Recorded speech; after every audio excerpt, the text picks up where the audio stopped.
तो बच्चों एकाधिकारी उत्पन्न होता ही क्यों है, क्यों एकाधिकार की स्थिति आती है? तो जब हमने इसकी वित्तीय अवरोध, संस्थागत अवरोध या आर्थिक अवरोध पढ़े थे, तब हमने डिस्कस किया था कि ये सारे अवरोध ही क्या करते हैं, एकाधिकारी को उत्पन्न करते हैं।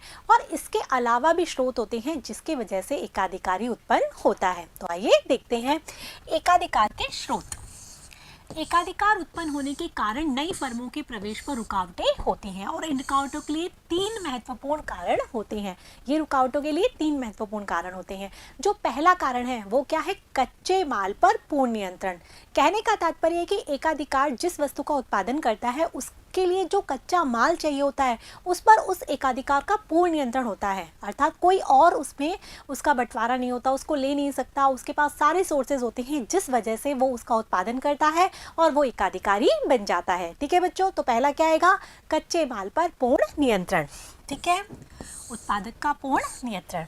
दूसरा है सरकार द्वारा फर्म को पेटेंट। क्या होता है, हमने पढ़ा था ना पेटेंट और लाइसेंस। तो सरकार द्वारा वो उस वस्तु का उत्पादन करते हैं और सरकार द्वारा उस फर्म को पेटेंट या लाइसेंस दे दिया जाता है। तो फिर उस उत्पादक अवधि में केवल वही उस वस्तु का उत्पादन कर सकता है, कोई और उत्पादन नहीं कर सकता और वो क्या बन जाता है, एकाधिकार बन जाता है। ठीक है बच्चों, अगला है पैमाने की बढ़ती मितव्ययताएं।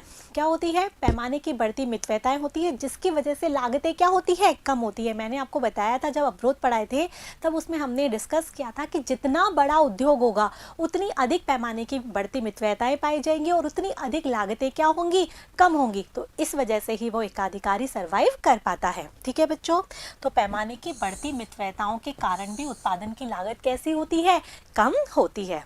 आ गया बच्चों समझ में? तो इस प्रकार से ये जो तीनों कारण हैं वो एकाधिकार के स्रोत में होते हैं। अगला देखें हम कि एकाधिकार भी 2 प्रकार का होता है। एक तो होता है जिसके बारे में हम अध्ययन कर रहे हैं एकाधिकार, और एक होता है विशुद्ध एकाधिकार। विशुद्ध एकाधिकार नाम से ही आपको समझ में आ रहा होगा, जो पूर्णतया शुद्ध एकाधिकार होता है। अब आप ये सोचेंगे कि जब विशुद्ध एकाधिकार है तो हम किसका अध्ययन क्यों कर रहे हैं, एकाधिकार का। तो बच्चों क्या होता है, विशुद्ध एकाधिकार की जो विशेषताएं होती हैं वो यदि हम देखें तो वास्तविक जगत में पाई ही नहीं जा सकती। विशुद्ध एकाधिकार में क्या होता है कि वस्तु का विक्रेता केवल एक ही होता है, जो कि हम अभी पढ़ रहे हैं अपूर्ण एकाधिकार या एकाधिकार, उसमें भी यही होता है कि वस्तु का केवल एक उत्पादक, एक विक्रेता, एक फर्म होती है और वह जिस उस वस्तु का उत्पादन करती है उसके निकटतम कोई प्रतिस्थापन वस्तु ही नहीं होती। लेकिन विशुद्ध एकाधिकार में क्या होता है कि उत्पादक अपनी समस्त आय उस वस्तु पर खर्च करता है और इसी वजह से विशुद्ध एकाधिकार का जो मांग वक्र है वो होता है आयताकार अतिपरवलय। लेकिन वास्तविक जगत में विशुद्ध एकाधिकार नहीं देखने को मिलता है, तो हम इसीलिए क्या पढ़ते हैं, अपूर्ण एकाधिकार। समझ में आ गया, जिसकी विशेषताएं हम पहले भी पढ़ चुके हैं। तो देखिए विशुद्ध एकाधिकार क्या होता है, बाजार में फर्म ऐसी वस्तु का उत्पादन करती है जिसकी कोई स्थानापन्न वस्तु नहीं होती और दूसरी वस्तुओं के साथ स्थानापन्न मांग की प्रतिलोज कैसी होती है, शून्य। हमने वहां पढ़ा था मांग की प्रतिलोज होती है कम, यहाँ पर मांग की प्रतिलोज शून्य ही हो जाती है, अर्थात कोई स्थानापन्न वस्तु नहीं होती, क्योंकि उत्पादक क्या करता, जो विक्रेता जो वस्तु का उत्पादन करता है वो क्रेता सारी आय उसी वस्तु पर खर्च कर देता है, इसलिए कोई मांग की प्रतिलोज कैसे हो जाती है, शून्य हो जाती है। फर्म इतनी शक्तिशाली होती है कि उपभोक्ता अपनी संपूर्ण आय उसके द्वारा उत्पादित वस्तु पर खर्च कर लेता है। हमने जैसे बताया था कि यहाँ AR वक्र कैसा होता है, आयताकार अतिपरवलय। अब आपको याद आ रहा होगा रेक्टेंगल हाइपरबोला वक्र कैसा होता है, ऐसा ही होता है ना, इस टाइप से। तो यहाँ AR वक्र ऐसा आयताकार हाइपरबोला होता है जिसके नीचे के सारे आयत का क्षेत्रफल कैसा होता है, समान होता है और इकाई की लोच क्या होती है, इकाई के बराबर। कीमत लोच इकाई के बराबर होती है, यही हमने अध्ययन किया था, आपको याद आ रहा होगा। तो ये सारी चीज को रिलेटेड है, हमने मांग की लोच यदि हमने अच्छी तरीके से पढ़ी हो तो ये सारी चीज को हम यहाँ रिलेट कर पाएंगे। ठीक है बच्चों, तो ये विशुद्ध एकाधिकार की विशेषताएं हो गई। लेकिन मैंने आपको क्या बताया, व्यवहार में ये स्थिति संभव ही नहीं होती है, इसीलिए हम अपूर्ण एकाधिकार का अध्ययन करते हैं, जिसे ही हम एकाधिकार या मोनोपोली कहते हैं। तो यही है, व्यवहार में ये स्थिति संभव ही नहीं है, अतः अपूर्ण एकाधिकार का ही अध्ययन किया जाता है। आगे बच्चों समझ में? अब आगे देखते हैं हम एकाधिकार के उदाहरण। तो हमने जैसे पढ़ा था बिजली जो कि सरकार के द्वारा दी जाती है, राज्य विद्युत निगम होती हैं, वो एकाधिकार का उदाहरण है। रेलवे जो चलती है वो एकाधिकार का उदाहरण है, पानी की सप्लाई जो सरकार के द्वारा की जाती है वो एकाधिकार का उदाहरण है। हालांकि इन सब में अब एकाधिकार समाप्त होता जा रहा है, लेकिन ये सरकार के द्वारा। इसके अलावा नाभिकीय परमाणु बम जो उत्पादित किए जाते हैं वो सरकार के ऑब्जर्वेशन में, ये सरकार के द्वारा ही उत्पादित किए जाते हैं। तो ये है भारतीय रेलवे, राज्य विद्युत निगम, सरकार का नाभिकीय उत्पादन पर अधिकार, ये सभी क्या है, एकाधिकार के उदाहरण है। ठीक है बच्चों, अब आगे हम देखते हैं कि एकाधिकार में औसत आगम वक्र और सीमांत आगम वक्र कैसा होता है। तो हम पहले भी डिस्कस कर चुके हैं ये, जब हमने आगम वक्र पढ़े थे। आगम वक्रों में हमने देखा था कि एकाधिकार का जो औसत आगम वक्र है वो कैसा होता है, नीचे गिरता हुआ होता है, अर्थात औसत आगम हमेशा घटती हुई होती है, और सीमांत आगम भी हमेशा घटती हुई होती है, अर्थात वह भी नीचे गिरता हुआ वक्र होता है। सीमांत आगम औसत आगम की तुलना में तीव्र गति से गिरता है। औसत आगम हमेशा धनात्मक होती है, लेकिन सीमांत आगम धनात्मक भी होती है, शून्य भी होती है और ऋणात्मक भी होती है।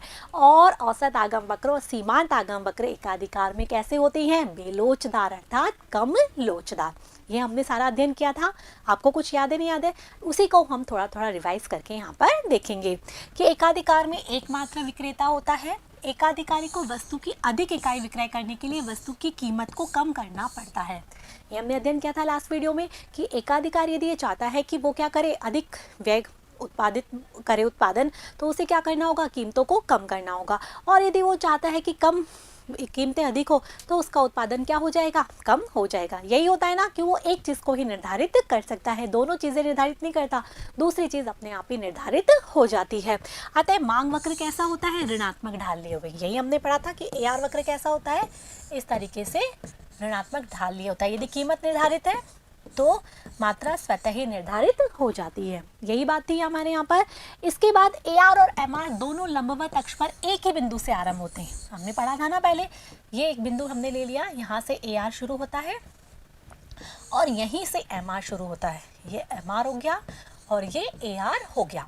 जो MR है वो AR की तुलना में दुगनी दर से नीचे की तरफ गिरता हुआ था। AR भी गिरता हुआ होता है और MR भी गिरता हुआ होता है, लेकिन MR के गिरने की दर AR की तुलना में दुगनी होती है, अर्थात MR AR से नीचे होता है।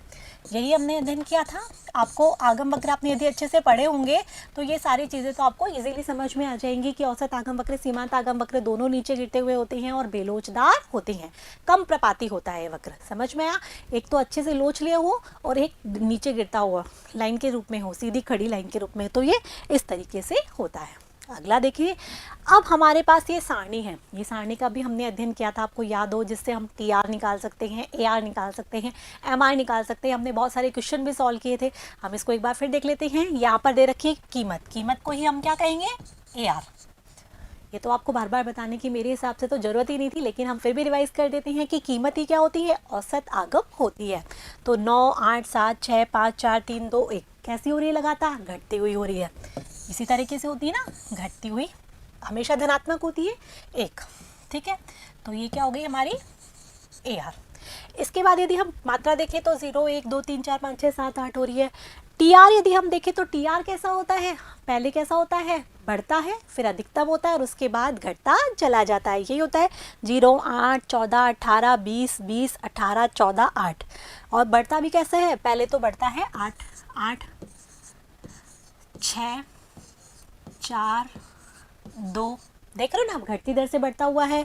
और उसके बाद कैसा होता है, अधिकतम हो जाता है। ठीक है, और उसके बाद क्या होता है, ये घटने लगता है। समझ में आ रहा है नहीं आ रहा? तो TR वक्र भी हमने बनाया था, नहीं बनाया था, किस तरह से बनाया था, TR पहले बढ़ता है, फिर अधिकतम होता है और उसके बाद घटने लग जाता है। MR वक्र कैसा होता है, वही AR वाले उसी बिंदु से शुरू होता है, घटता हुआ होता है, पहले धनात्मक होता है, फिर शून्य होता है, उसके बाद ऋणात्मक हो जाता है। AR की तुलना में MR दुगनी गति से घटता हुआ होता है। तो MR भी हमने निकाल लिया, 8 निकाला ना, 8 का अंतर है, फिर 6 का अंतर है, क्योंकि कुल आगम में होने वाला परिवर्तन ही क्या होता है, सीमांत आगम होता है। 4, 2, 0, फिर यहाँ 20 से 18 अर्थात -2, माइनस में हो गए ना, -2, 18 से 4 -4 और 14 से 8 -6। तो इस प्रकार से पहले क्या हुआ, ये घटता हुआ है, फिर शून्य हुआ और उसके बाद ये ऋणात्मक हो जाता है। ये चीज़ हमने पहले भी डिस्कस कर ली थी। तो इस प्रकार से आप समझ पा रहे होंगे कि एकाधिकार में कुल आगम कैसा होता है, औसत आगम कैसा होता है और सीमांत आगम वक्र कैसा होता है। अब हम इसको अच्छे से डिस्कस और कर लें। औसत आगम और सीमांत आगम में संबंध क्या होता है यहाँ पर, ये चीज़ हमें यहाँ पर बहुत इंपॉर्टेंट है और हमें अच्छे से देखनी होगी। कि देखिए ये हमारा हो गया AR वक्र, ठीक है बच्चों, और ये हो गया हमारा MR वक्र। तो ये इस तरीके से होता है और इसके ऊपर यदि हम बना ले हमारा कुल आगम TR, तो हम समझ पाएंगे कि औसत आगम और सीमांत आगम में एकाधिकार में क्या संबंध होता है।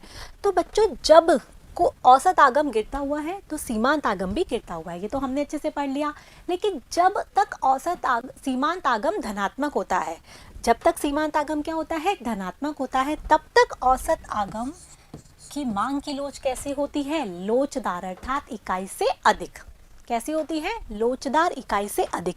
ये यहाँ पर लिखा हुआ है। जब औसत आगम लोचदार होता है तो सीमांत आगम धनात्मक होती है, क्योंकि उत्पादन वृद्धि के साथ कुल आगम यहाँ पर कैसा है, बढ़ता हुआ। कुल आगम यहाँ पर कैसा हुआ होता है, जैसे जैसे उत्पादन बढ़ाते हैं तो कुल आगम यहाँ पर बढ़ता चला जाता है।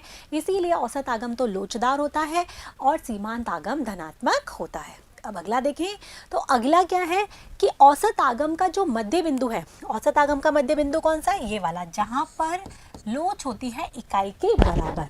क्या होती है, औसत आगम के मध्य बिंदु पर इकाई की लोच, मांग की लोच इकाई के बराबर होती है, जहां पर सीमांत आगम कैसा होता है, शून्य हो जाता है और कुल आगम कैसा होता है, अधिकतम होता है।